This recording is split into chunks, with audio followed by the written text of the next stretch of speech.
All right. Good morning, everyone. I'm Nathan Bennett with Life and Safety Consultants. We will get started here in just a moment. A few things before that. Everyone will remain muted for the duration of this presentation. If you do have any questions, please feel free to use the chat window, enter those in, and then I will ask that of our instructor, Joe Woodman. We do have a couple other webinars coming up, one later this month, and then a few more after that. The next one we have is heat stress, a new national emphasis program from OSHA. So we'll talk about that a little bit in our next webinar. Today, of course, we're going to talk about hearing protection.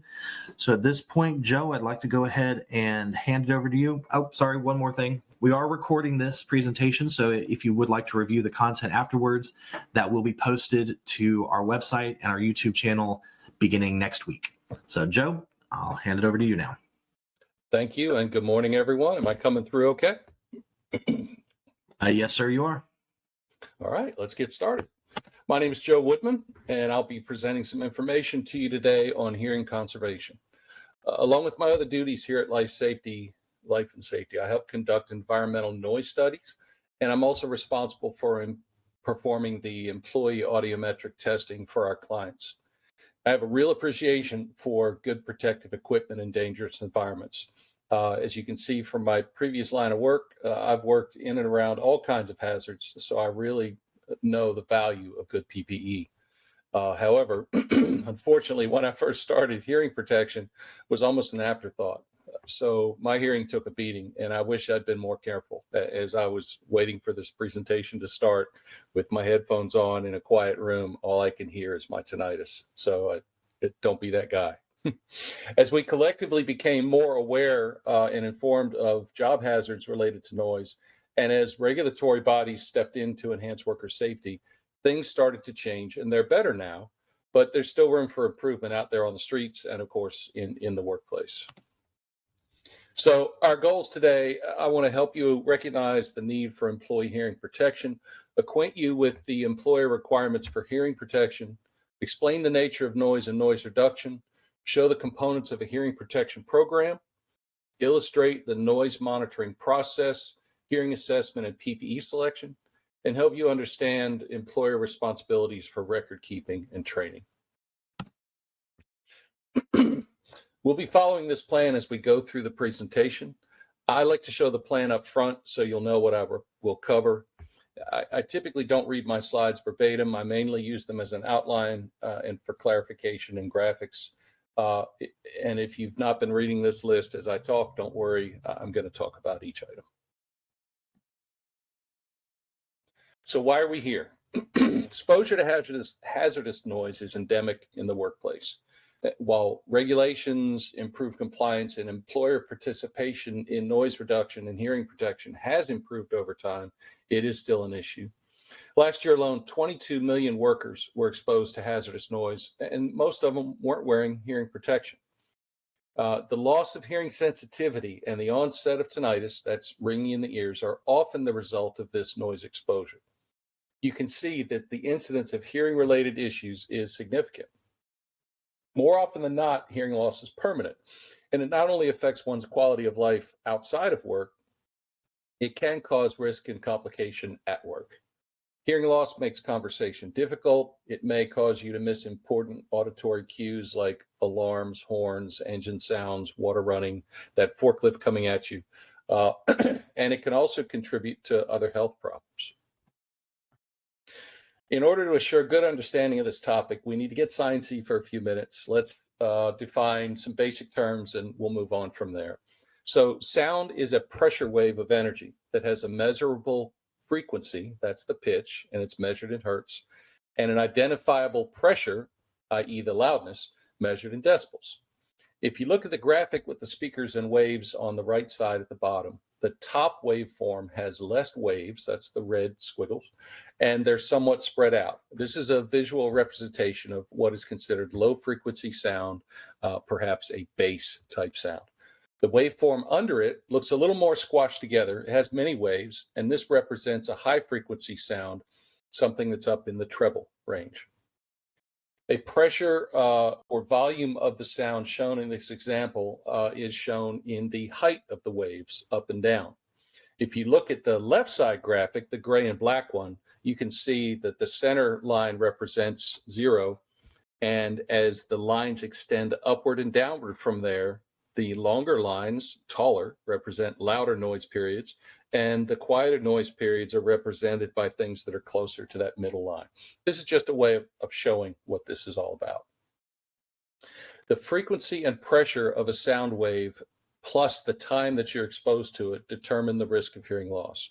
So in general, the louder the noise and the longer the exposure, the more damaging the noise will be. Anything can cause noise. It surrounds us nearly all the time, and sometimes it's constant and droning in nature. Other times it can be intermittent and acutely loud. Occasionally, we even have a mix of those situations in the workplace and in our normal lives.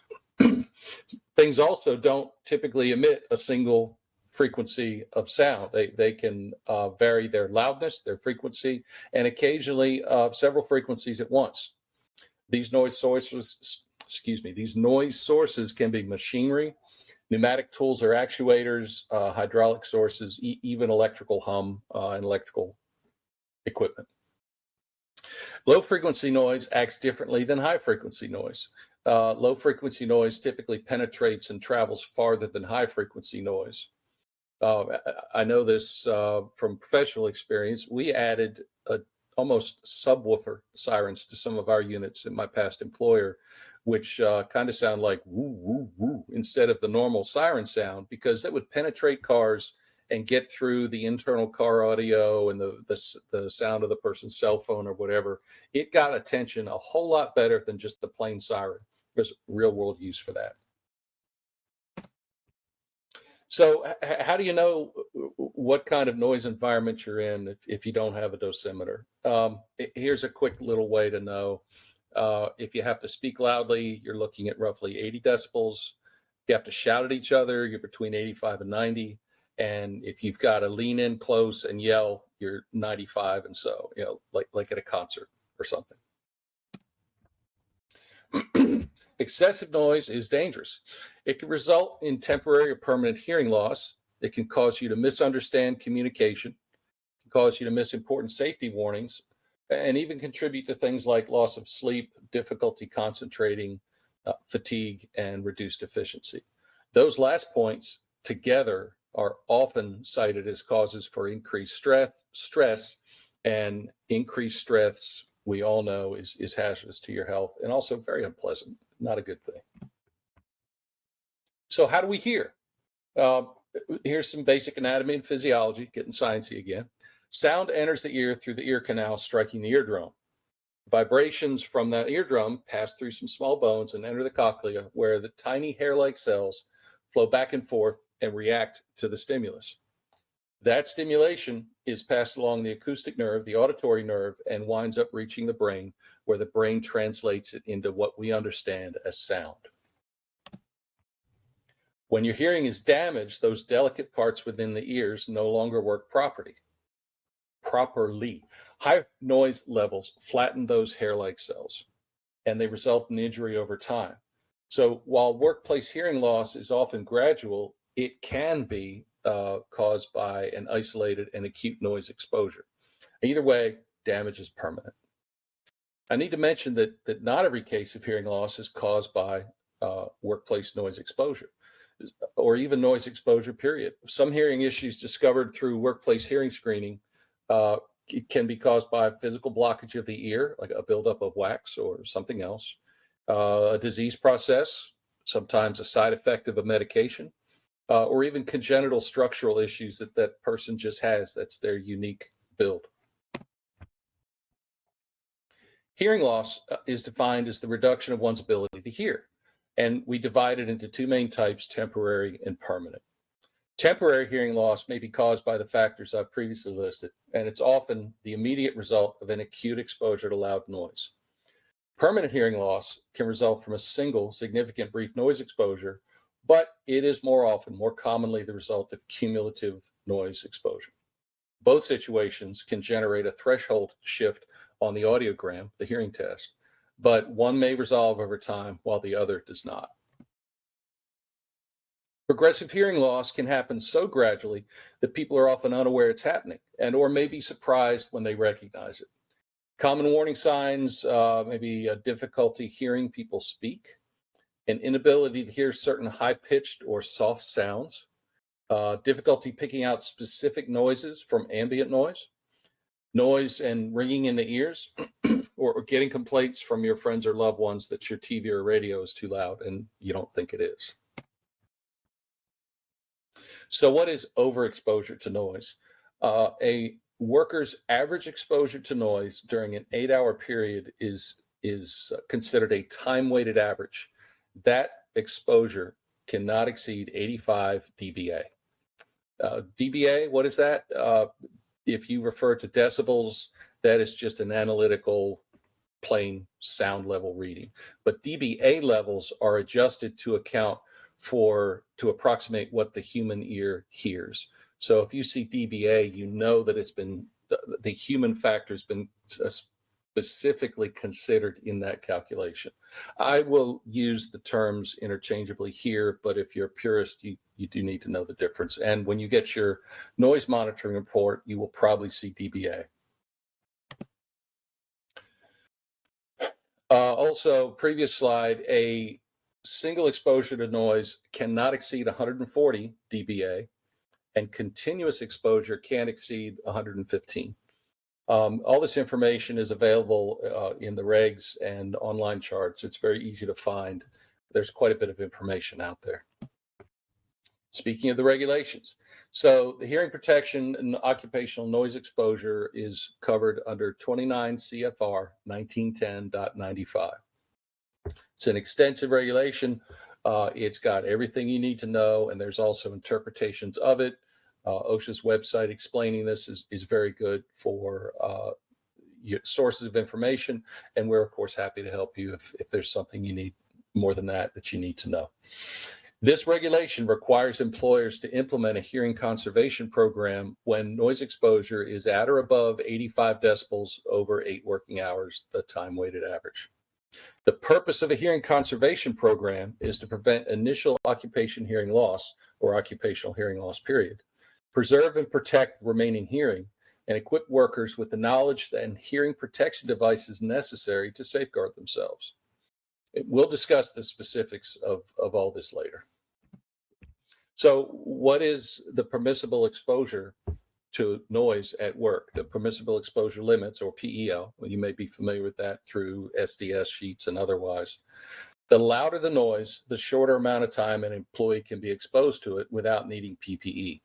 And this chart came right out of 1910.95. And if you look at it, just a quick way of summarizing it is on the left side, you can see how long they can be in the noise environment listed on the right. So they could spend 8 hours in a 90 dBA environment and be in a permissible noise environment. They could only spend a quarter hour or 15 minutes in a 115 decibel environment. That's really loud. I would want to have PPE on regardless at any of these levels, but this is the limit of exposure per OSHA. But what happens when those limits are exceeded or the employee needs to work in those environments longer than the permissible exposure limit allows? That permissible exposure limit is no PPE. That is not reduced by PPE. So you can work in a 110 decibel environment. You just have to have the right PPE in place. So using and considering OSHA's hierarchy of control philosophy, that's the triangle that OSHA tells you how you can handle hazards. Protecting employees from workplace hazards should not start with and only depend on PPE. PPE is the last strategy you need to use. It's preferable to eliminate or reduce the hazards through administrative or engineering controls prior to relying on PPE. Administrative controls as it relates to noise hazards are things like varying the employee's time on a particular task and even moving employees around to stay within the approved time-weighted averages. Engineering controls are more about physically changing the environment to reduce noise levels, perhaps changing the way a machine is powered or its configuration.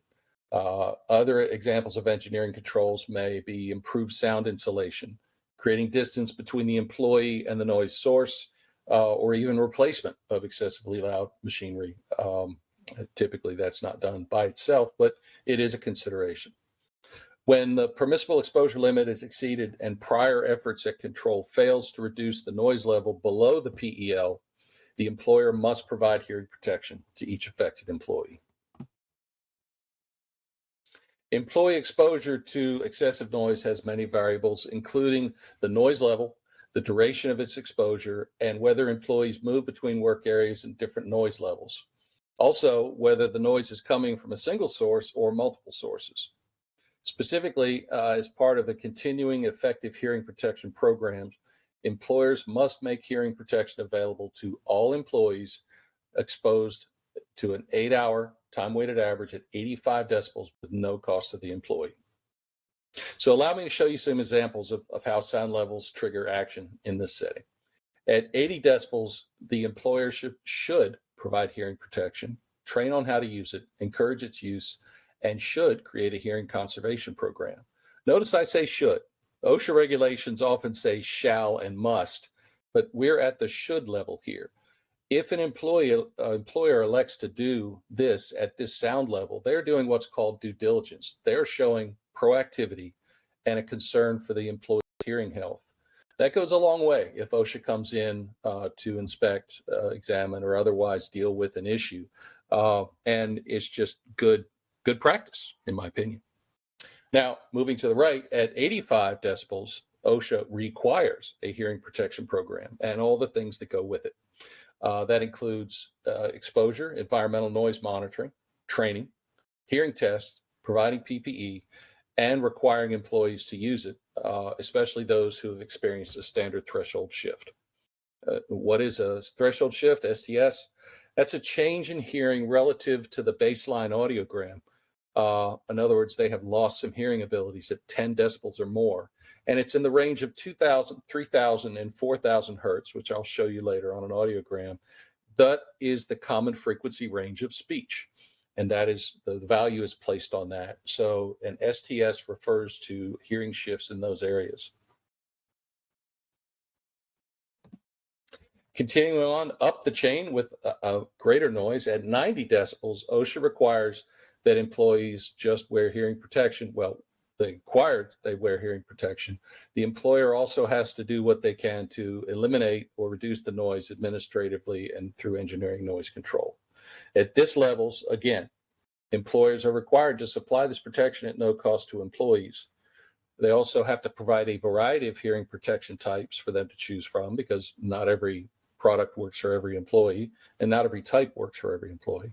And the employer has to evaluate the effectiveness of the PPE, how it's used, and assure proper use.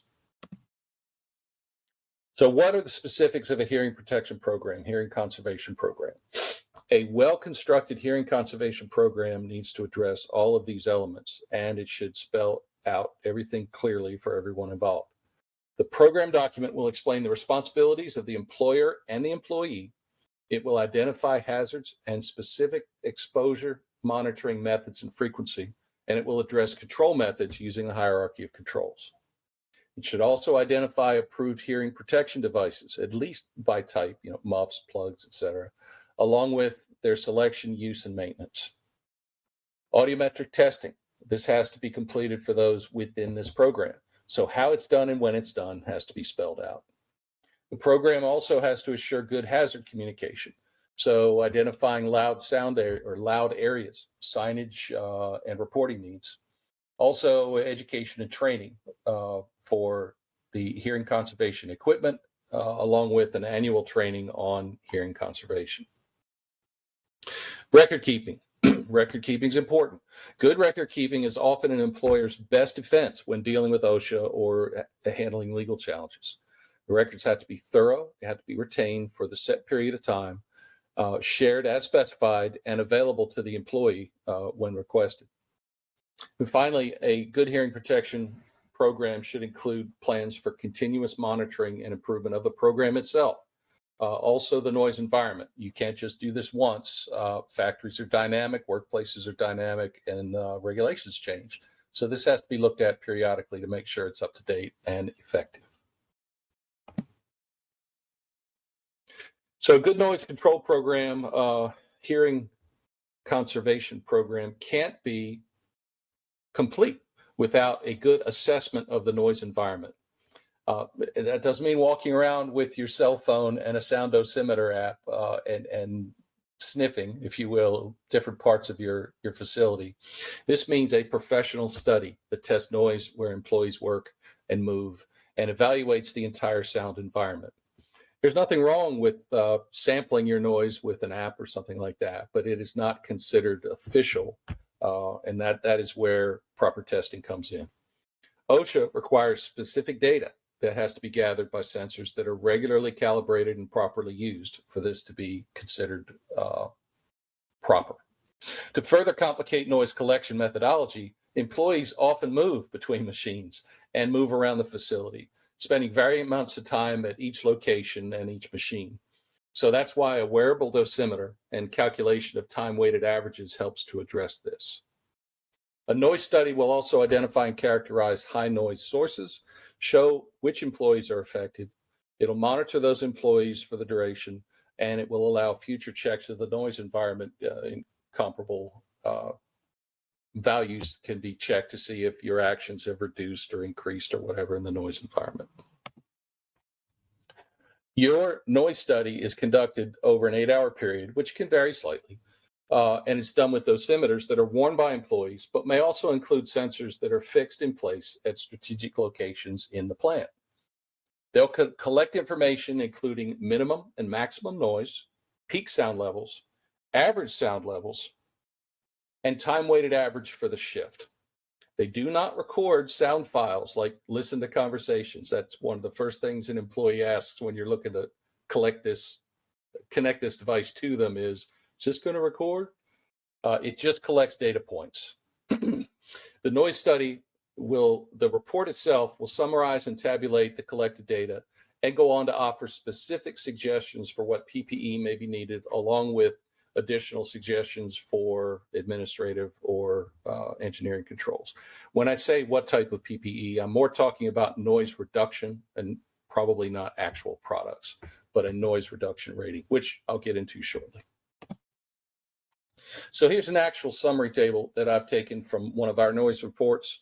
I've X'd out the job tasks to help assure anonymity here. This stuff is proprietary. We don't share it with anybody other than the employer, but this is illustrative of a typical one. So you can see the dates the dosimeters were worn on the left, the department where we checked, and the specific positions there that are X'd out that were monitored. The next column over shows how long the sample was, followed by the L average, which is the average sound level over the duration of the measurement. The final series of colorful columns off to the right there show what PPE rating and noise reduction values do to that noise level as far as what the employee will actually be exposed to. So how does that work? Well, if you look at the top line, the top white line where it says 83.4 for the L average. So during that 7 hours and 54 minutes that this dosimeter was worn, the average sound level was 83.4. So if you move over to the right, up in the gray line above it, you can see 34, 33, et cetera. Those are noise reduction ratings. So if we decide we're going to use earmuffs with a noise reduction rating of 33, the employee will be effectively exposed to and hear noise at 70, the intersection of the 33 column with the 83.4 line. If we go to something with a 25 noise reduction rating, that will effectively expose the employee to 74 decibels. And if you really want to know the science behind it, you can look at these calculations. They're done by the software provided by the dosimeter's manufacturer, but if you're curious as to what's being done behind the scenes, I include the math here. I believe it's important to understand how conclusions are reached, how the sausage is made, so to speak. But in general, this is really best left to the software. Audiometric exams, once the noise study is completed and showing the sound levels in the workplace, the employer can consider ways to reduce noise through controls and changes, but ultimately has to consider what range of PPE to use. So in order to do that, we also need to document what the employee's hearing is. So the next step involves employee hearing assessment for those who are covered by the hearing protection program. I say it that way because not all employees in your company have to be tested. Only those who are exposed to excessive noise as established by the environmental noise study. The first audiometric exam obtained on an employee is considered their baseline test. So future hearing health will be based on the results of that baseline test. It is important for the employee and the employer. It's in their best interest to assure that negative hearing shifts, i.e. hearing loss, don't take place. This test will be an annual occurrence. The ideal situation would have an employer test an employee who is going to be covered by the program immediately upon their employment. But that's often impractical due to shifts in jobs, the vagaries of the employment market, which is crazy right now, and employee turnover. So OSHA allows employers to get this test anytime within 6 months of employment, and within 12 months if you're using a hearing provider that comes to you, a mobile van or electronic testing system. Once established, testing occurs once a year, year after year, and it compares current test results to that original baseline. Some employers choose to send their employees to a workplace health provider office, while others like to have the test come to their workplace. Life and Safety does audiometric testing in your workplace with mobile equipment, so we come to you. Either can be done, but it's best to stick with one provider or methodology for the duration of your program for the purpose of consistency and accuracy. Employees should be shielded from loud noise before this test for at least 12 to 14 hours. If this cannot be done, a compromise is to have employees who are going to be tested wear hearing protection prior to the test, regardless of what their noise exposure is going to be. They should come in with ears that have not been challenged or abused to get the best value for that test. So what is a standard threshold shift? What does an audiogram look like, and how does hearing loss show up? If you look at the graph on this slide, hearing loss has occurred, and you can see that in the red line. That line has dropped down. Anytime the evaluation line drops below a prior one, that is loss of hearing sensitivity. The vertical part of this this chart shows how loud the sound is, where they were able to perceive it. So the higher the dot is on this chart, the quieter they were able to pick it up. As the dots moved down the chart, the machine had to play it louder for the person to be able to sense it. The horizontal axis is the frequency, the tone, the bass or treble, bass on the right, treble on the left, higher frequencies moving upward towards the right.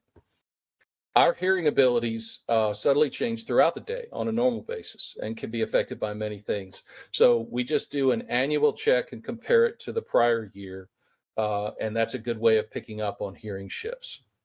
Any downward shift or loss in hearing that meets the criteria of 10 dB or more in the range of 2,000, 3,000, and 4,000 hertz, that's the speech range, is considered a standard threshold shift. So let's show an example of what one of these might look like and how this compares. The blue line is a 25-year-old carpenter.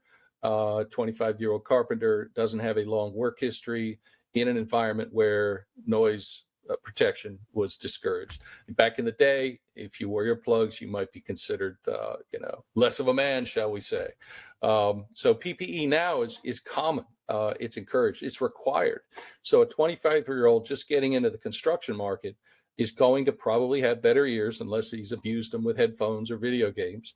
And that's shown here on the chart. Their blue line is high up, and above that horizontal dotted line, which shows everything above that is general, normal, good hearing. If you were to take an imaginary 50-year-old who's never been exposed to loud noise, a 50-year-old would have the dotted line that's right in there behind the blue. And again, up there in the normal range of hearing, not too bad. Now we consider an imaginary 55-year-old carpenter. So this is someone who has been exposed to loud noise back when they didn't worry about it, and it just hasn't taken care of the ears, perhaps. This curve right here is something I typically see. I see it way too often, where they still have fairly good hearing in the low frequency ranges, but the high frequency hearing is shot. This is really bad hearing. This person, you just don't want to be that person. I see this in when I'm checking steel workers, construction workers, and of course textile workers. It can be really sad when you sit across from an employee that you're testing and you can clearly hear the sounds leaking out of their headphones and they have no idea that sound is there. It's just tragic. So once there's an STS, what do? The employee needs to be notified in writing of that shift within 21 days. And then a follow-up test can be scheduled within 30 days to see if the result is the same. There are enough variables in this type of testing to cause occasional errors and inaccuracies that make a retest reasonable. Sometimes transient noise affects the employee's ability to pick out the beeps. Employee concentration can vary. Not everybody tests well, and not everybody tests well at that particular time when they come in. And in some cases, an employee's physical and mental state during the testing session changes things. So retesting is reasonable and should be done in the quietest location possible when employees have been protected from noise for 12 to 14 hours. In other words, if you feel the need to do a retest, to make sure it's a really good retest where you're going to get good results. I'm not saying that you're guaranteeing they're going to pass. I'm saying make it the most valid test possible. So after this, in retesting, if the result is perceived to be valid, the employee will be referred to a physician, an audiologist, or an otolaryngologist, which is an ear, nose, and throat doctor, for further evaluation. This evaluation by a medical professional helps validate or refute the field test result. This evaluation can turn up causes or influencing factors that were not apparent to the field evaluator and can help clarify things. During that 30-day window that you're allowed to retest or while waiting for professional exam, employees who show an STS shift who are already not required to wear hearing protection shall be fitted, trained, and required to use hearing protection. So in other words, if you show hearing loss in this test while the process is ongoing, they have to be protected. Employees with STSs who are already required to wear hearing protection will be refitted, retrained, and provided with hearing protection at a higher attenuation rating as needed. If subsequent testing shows that a shift is not present, hearing protection can be discontinued or maintained as required, and the employee will be notified. Records retention. This is something that some employers miss. It's a little deeper in the regulations. Noise study records and audiometric testing results must be retained by the employer for the duration listed here, and also shared with subsequent employers when requested or if possible. So noise exposure measurement records need to be retained for 2 years. That's the environmental noise study. And audiometric test results, the hearing tests, shall be retained for the duration of the employee's employment. All records need to be made available to employees as well. Finally, the employer will transfer all required records to subsequent employers should the initial employer cease business. The successor employer, the one that is receiving these records, is required to retain them using the standards listed above.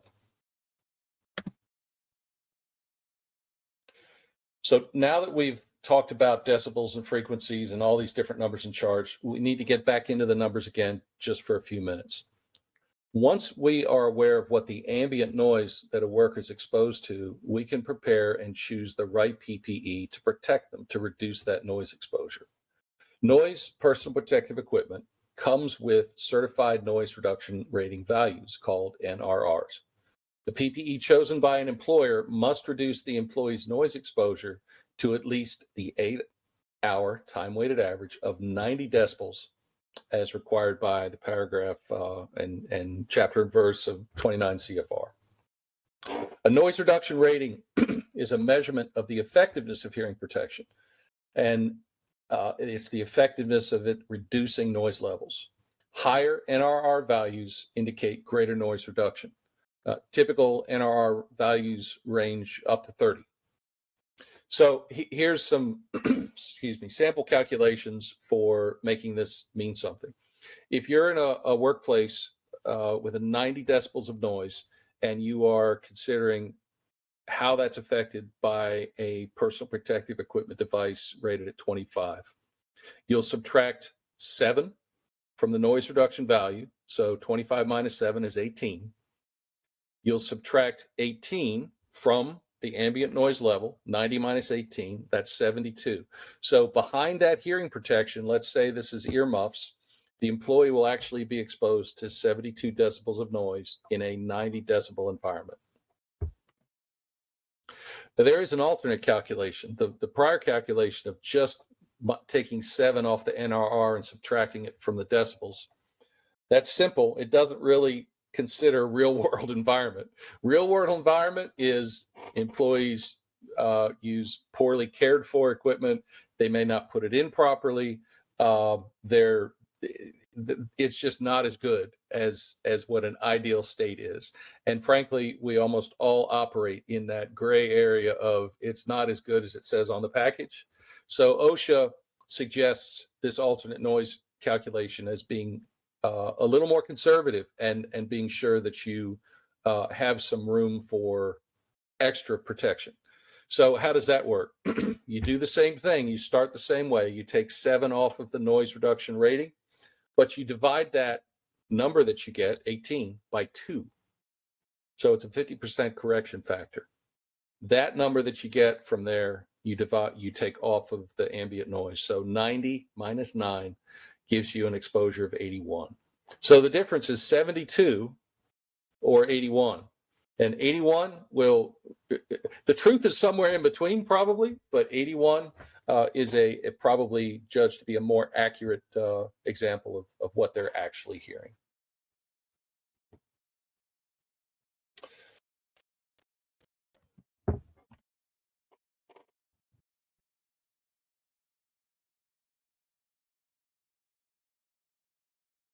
Hearing protection devices must reduce employee noise exposure to below 90, as I've said. Let's talk about the earplugs here for a moment. Foam or silicone earplugs, there's other types of earplugs too, but those are the most common in my experience. They have to be properly inserted in order to seal the ear canal. That's how they work. While silicone plugs can simply just be inserted using the two-hand technique shown here in this picture, foam plugs have to be rolled and compressed first, slowly, then put in the ear using this two-hand technique, and allowed to swell and close the ear before the employee is exposed to noise. So this technique shows the person inserting the hearing protection device with one hand while reaching around behind their head with the other to pull their earlobe back. This allows a better penetration and insertion of the device. If you just use one hand and stick it in without changing the ear, you can get less and not quite as good a fit. This is what's recommended. Your results may vary. So these earplugs act as a barrier to reduce noise and keep it from reaching the eardrums.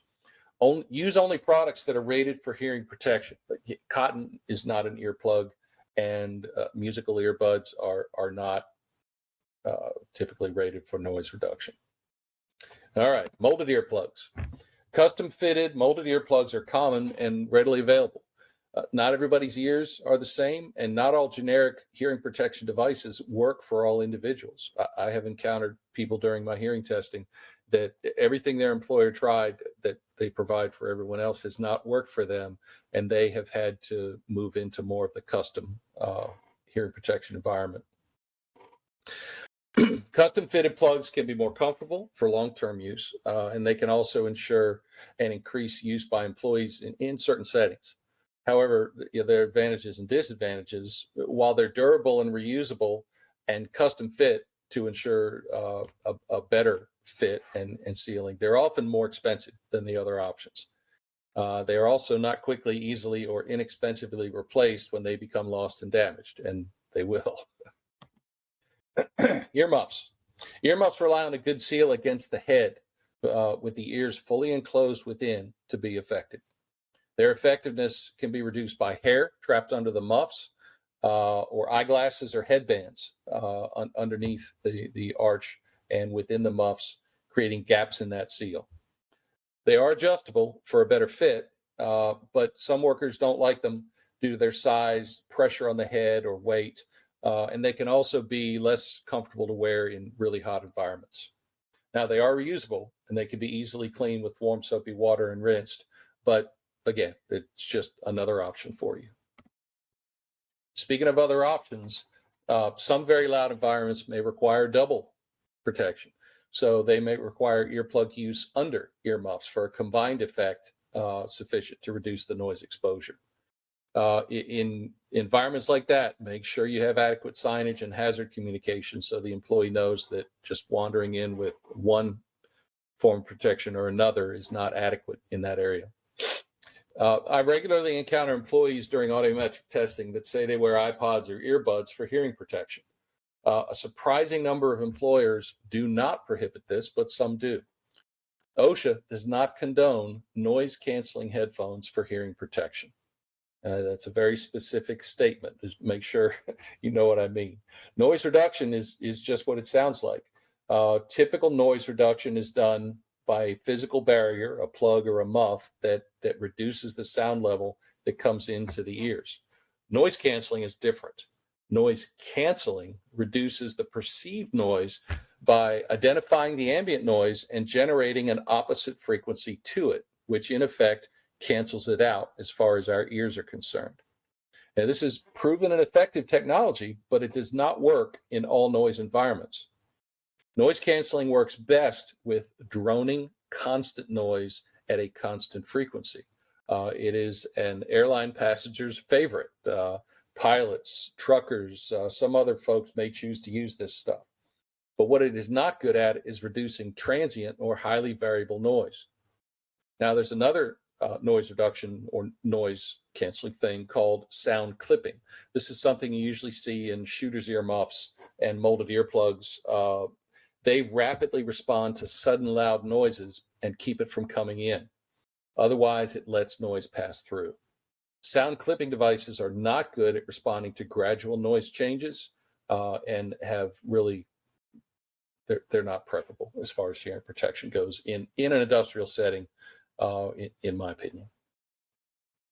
Earbuds, like iPods and other earpieces for use with portable devices, are often desired by employees. They help pass the day. They can listen to their shows, podcasts, whatever, but they're often inadequate in terms of noise reduction, and they may pose additional potential problems by distracting the employee or covering up important ambient noises that the employee needs to hear. Additionally, it's not uncommon for employees to turn up the volume in their earbuds to cover loud ambient noise that's leaking past these non-approved headphones, so that they can more completely enjoy their music or their track or their podcast. That additional noise is maybe damaging their hearing, not to mention the other complications. There are a lot of employers that prohibit mobile electronic device use, cell phones, music players, as well as earbuds that play music or have a Bluetooth connection. Not everybody does, but now you know. So the employer is required to provide hearing protection for employees when a hearing protection program is in place, and the hearing protection program's existence is triggered by the noise environment. That PPE is custom to that noise environment, so it's a big picture thing. It's important to note that one size of hearing protection will not fit or work with everyone's anatomical differences in body size. OSHA requires the employer to offer options for hearing protection in order to assure a good fit, good effectiveness, and I imagine more likely compliance. Each type has to be custom fitted to the employee, or at least assured a good fit for the employee. Instruction must be given on its proper use, insertion, care, etc. And noise exposure training must be provided in addition to that. Speaking of that training, hearing conservation training must be provided to the employee by the employer, which will include proper use of the PPE, care, and what the hearing protection program covers. The employer is also required to make sure that they are regularly and properly used. The training will be repeated annually and regularly updated and must include the effects of noise on hearing, the purpose of hearing protectors, the advantages and disadvantages of each one, and the attenuation ratings of each type. That's the noise reduction rating. Finally, training must include instructions on selection, fitting, use, and care of that PPE. Well, that brings us to the end of the presentation part of the webinar. Before I turn this back over to Nathan, I want to leave you with a few thoughts. Effective and regular employee use of hearing protection, like the creation and maintenance of a strong safety culture, requires good policy, education and training, and regular enforcement and encouragement. Finally, I want to mention that hearing loss discovered during workplace testing is assumed by OSHA to be work-related by default. This can be challenged, and it may be worked out and a different conclusion reached, but the preferred course of action is to avoid hearing loss first by working hard to eliminate or reduce high noise environments, have a well-designed and effective hearing protection program, and assure compliance with it through regular audits and reminders and training. I'm going to turn this back over to Nathan, who will handle the question and answer section. And while that's happening, I'll advance to the next slide, which shows the reference links that I used to create this presentation and some things you may find helpful. Again, all this, we can give this to you in person if you choose to call or email. Thanks for tuning in, and here's Nathan. All right. Thank you, Joe. Appreciate that. Great presentation. Just as a reminder, the links that you see on the screen will be listed on our YouTube channel and our website. And of course, you'll have access to the recording of this presentation. The only question I had, you actually answered in your final comments. It was about how do you determine where the hearing loss came from? And you, like I said, you answered that question for me. So at this point, we're going to go ahead and call the presentation. Our next one is coming up in just 2 weeks. The new emphasis program on heat stress is what we will be discussing. Again, that's in 2 weeks on the 24th. Keep an eye out on your email to sign up for that class. We'll be sending that information out next week as well. So I'm going to go ahead and close out the meeting. Thank you, Joe. Thank you for everyone who attended. Have a great day and stay safe out there.